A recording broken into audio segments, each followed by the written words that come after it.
বিধ্বস্ত অৱস্থাত নগাঁৱৰ চামগুৰিৰ এটা পথটোত সৃষ্টি হৈছে পুখুৰী সদৃশ বৃহৎ গাঁতৰ।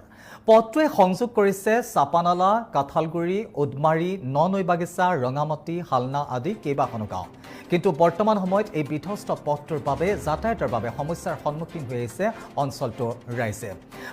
বছৰ ধৰি এইদৰেই যাতায়াত কৰি আহিছে বিধ্বস্ত পথেৰে স্থানীয় ৰাইজে আৰু জনপ্ৰতিনিধিয়ে নিৰ্বাচনৰ পূৰ্বে পথ মেৰামতি কৰি দিয়াৰ পথ নিৰ্মাণ কৰি দিয়াৰ আশ্বাস প্ৰদান কৰে যদিও নিৰ্বাচনৰ পিছতে পাহৰি যায় সেইসমূহ আশ্বাস আৰু অৱশেষত স্থানীয় ৰাইজে পথটো এই অৱস্থাক লৈ তীব্ৰ ক্ষোভ ব্যক্ত কৰা পৰিলক্ষিত হৈছে। বহুবাৰ আবেদন নিবেদন কৰিও কোনো সুফল পোৱা নাই ৰাইজে আৰু বিধ্বস্ত পথছোৱাৰ ওপৰত সংশ্লিষ্ট বিভাগ তথা জনপ্ৰতিনিধিসকলৰ বিৰুদ্ধে সাব্যস্ত কৰিছে প্ৰতিবাদ।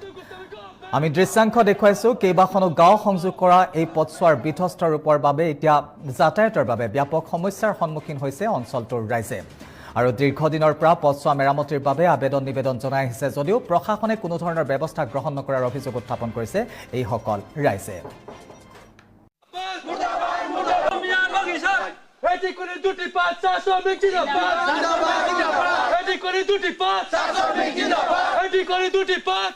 আজি অসম চৰকাৰক আমি বাৰে বাৰে চিঠি দিছোঁ যে আমাৰ এই ৰাস্তাটো আজি আমাৰ ইয়াত অসম চামগুৰি সংঘ নগা শাখাৰ অন্তৰ্গত আৰু বৰ্তমান ব্ৰহ্মপুৰ সমষ্টিৰ অন্তৰ্গত থকা কঠালগুৰি, উদমাৰী, নৈ, ৰঙামাটি, পূৰ্ণাচানলা হৈ একেবাৰে আপ টু আমনিলৈকে ৰাস্তা 30 কিলোমিটাৰ মানে জৰাজীৰ্ণ অৱস্থা হৈ পৰিছে।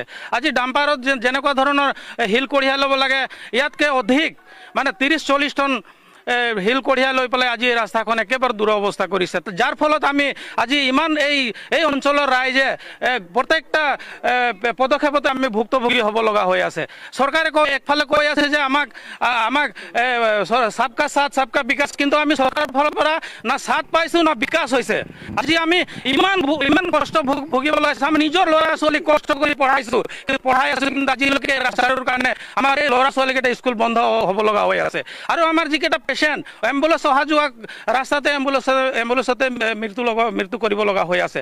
গৰ্ভৱতী মহিলা ৰাস্তাতে এম্বুলেন্সতে সন্তান জন্ম দিব লগা আছে। ইমান লাজৰ দুখৰ কথা। আজি ৰলিং চৰকাৰ থাকোঁতে আমি ইমান কষ্ট কৰি চিঞৰি আমি বিজেপি চৰকাৰক আমি ভোট দিছোঁ। আজি আমাক ইমান কষ্ট দি আছে আমি ইয়াত ভাবিব পৰা নাই। অতি দুখৰ কথা।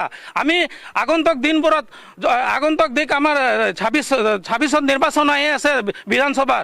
যদি বিধানসভাৰ আগে যদি এই ৰাস্তাটো নহয় তেতিয়ালৈকে আগন্তলৈকে আমি বহুত ডাঙৰ এটা গণতান্ত্ৰিকভাৱে আন্দোলন কাৰ্যসূচী ল'বলৈ বাধ্য হ'ম আৰু আমি হয়তো আৰু এটা পদক্ষেপ ল'ব পাৰোঁ, হয়তো আমি ভোট